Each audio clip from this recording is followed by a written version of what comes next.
This video will cover many topics. These topics will be how to build a proper forge, how to clear the second boss, how to use teleporters, including crypts, shipbuilding, and lastly, accessing the store. This is my current forge. The forge starts with the simple forge. It's very much like a crafting bench. You have the level up here, you can repair here, and you can upgrade from this tab. The level of the forge is upgraded by putting different things around it. These can be crafted the same way as with a crafting table. Many of these requirements use metal to upgrade, including copper, iron, bronze, and chain, which you'll get from the swamp. In addition to having a forging table, you will also need a charcoal kiln where you put wood in to get coal, and a smelter. The smelter loads from both sides. You add in your ore on this side, your coal in on this side, and it will spit out the bar.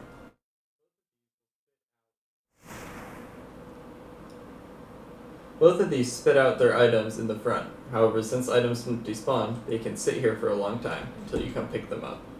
I like to have a chest nearby with ore, and a chest nearby with wood and with excess coal, and then finally a chest for finished metals. As you can see, this is the amount of space I've chosen for my forge, as I plan to be including more and more upgrades for my forge, and I like there to be plenty of space to include extra chests as needed. Next up, we'll be talking about boats. The most basic boat that you can build early on is going to be a raft, which includes basic wood, leather scrap, and resin. However, in this video, I'll be showing off a carve, which is the second quality of boat. To use this, you'll need fine wood. I'll give a tutorial on how to find that now. There's two types of trees you can get early that have fine wood.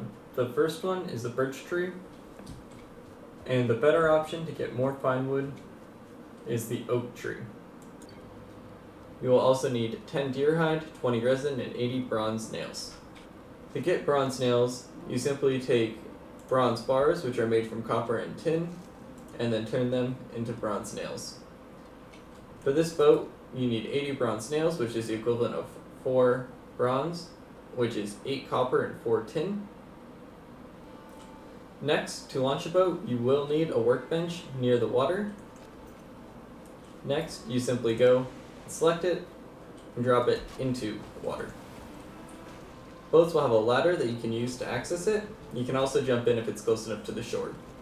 Bigger boats will have places for crewmates to sit, although boats are operated from a rudder. From the rudder, you have several options. You can turn with the A and the D keys. However, if you're not moving forward, this will do very little. The first option for going forward is to press W once, and this activates the oar. This will allow the boat to turn side to side, or if you are not turning, it will push you forward rather slowly. The same can be done in reverse, where you will move slowly backwards, and as you turn with inverse controls, you will also turn the boat. Lastly, you can put the sail down. As you notice, on the right side of the screen, you can see that the wind is behind my boat currently. If I push once, I have my oar. If I push a second time, I can put my sail at half mast. It will automatically catch the wind, and I can then push another time to put my sail at full mast. At this point, you can turn and still be moving forward, and you turn rather sharply with this boat. When you have the wind behind you, you do actually pick up a decent amount of speed, and this is good to travel to new islands. If you turn, however, into the wind, your boat will move incredibly slowly, if at all, and at this point it would be better to switch to paddling if you have to go directly into the wind. As you can see from my map, I started with my boat here, and I was able to explore different islands to find a swamp biome and to find a plains biome. Using the boat is the best way to access far areas from your spawn. Lastly, boats can be repaired with the building hammer if they've sustained damage from hitting rocks, or sometimes waves can do damage to boats. Teleporters are essential for when you have to move yourself to different parts of the map. With the exception of ores, you can also move your supplies around as well. For example, I have this outpost here in the plains biome. Inside the main hut, I have the teleporter, which leads to the main teleporter room. I showed off my teleporter room in the first video. As you can see, I have 4 current teleporters up here on the top floor. This one leads to the swamp. This one leads to a black forest location. This was used for mining. This one is the war room, which is at the plains. And lastly, we have the boss 2 portal. Additionally, I like to keep 1 extra portal at the bottom for home. This way, when I'm out and about, I can always put on a portal, label it home, and come back to here. Currently, I have this set to the merchant because I have not yet put a new portal up top here for the merchant. To build a portal, you need 10 Grey Dwarf Eyes. You get these from killing Grey Dwarfs in the Black Forest biome. Additionally, you need 20 fine wood and 2 Sortling cores. I'll go over Sortling cores now. When exploring the Black Forest, you will find crypts, often marked by skeletons outside. You can go inside these dungeons to find several useful things.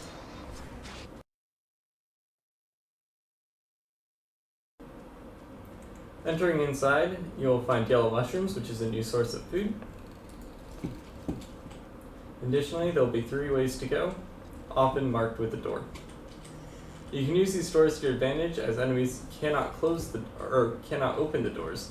So therefore, if you find yourself overwhelmed early on, you can just close the door on enemies. Inside, you will often find chests, although the loot inside can often be disappointing.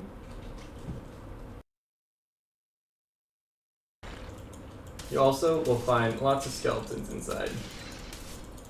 At an early level, these tend not to be the most scary, but they can be difficult, so make sure you use doors to your advantage.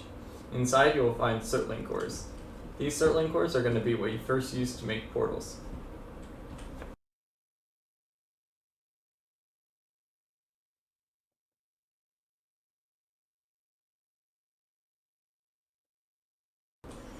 They can also be spawners via bone piles. It takes a couple hits to kill them, and you want to do it quickly so that more skeletons don't spawn. In a room such as this, you can find many Sortling cores, but it's also important to grab things like rubies, amber pearls, and some locations will also have amber. You can use these at a later date to sell to the merchant.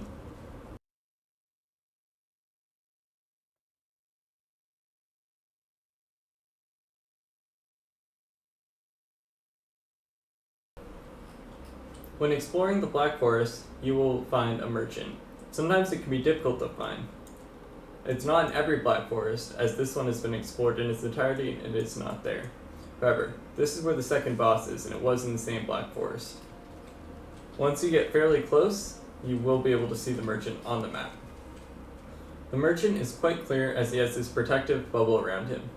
All of the merchant's stock is the same, regardless of where you find it. In the crypt, we gathered amber pearls, rubies, among other things.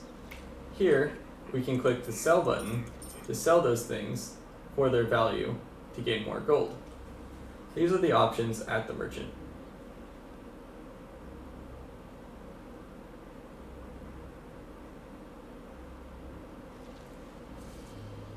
The old hat is mainly decorative. The divergent circlet takes over your helmet slot but does provide light.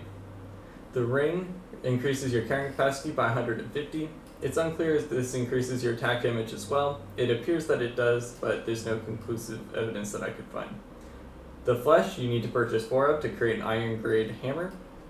And then the fishing rod allows you to fish, and it requires bait to use. This will be gone over further in a different video.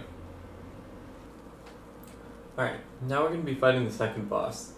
The first thing you need to know is what to fight it with. The most effective thing is going to be bow and arrow. He has this resistance to fire, so crafting some fire arrows to help will be a good idea. Although he will take a lot of arrows, so you might not be able to do all fire arrows. When looking for the boss, you're going to be looking for the circular platform that we saw at the beginning for the deer boss. Here, in the Blackwood Forest, I found one, which tells me the Elder location.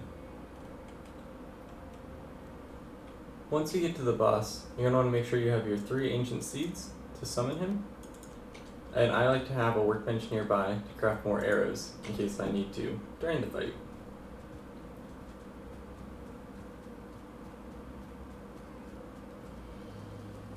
Next, you simply take your ancient seeds, make the sacrifice, and wait for him to spawn.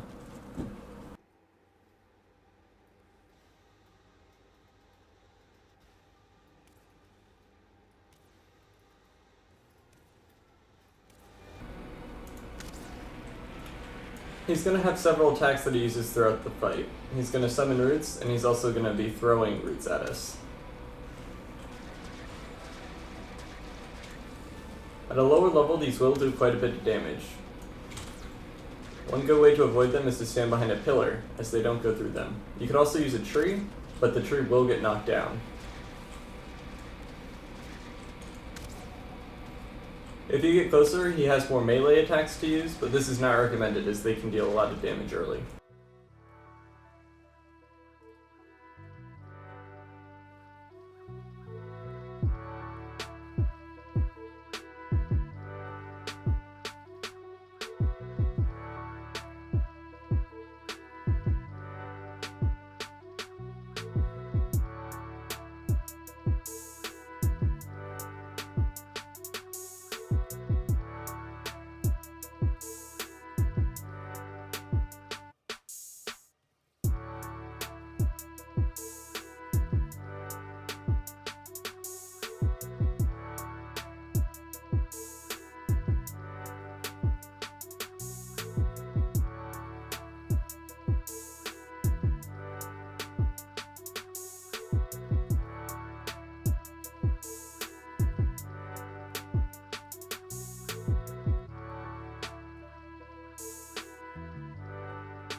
Once he's defeated, you can pick up his head and the swamp key. The swamp key will be used to get into swamp crypts, which is going to be the main source of iron, the next resource. Additionally, you'll want to put his head up, as you can get a bonus. However, the bonus is just a woodcutting bonus, which I find is not as good as the sprint bonus. That's all for this part of... That's going to be all for this video. Thank you guys for watching. If you have anything else you'd like to see, please leave it in the comments below. And I look forward to talking to you guys in the future. Thank you.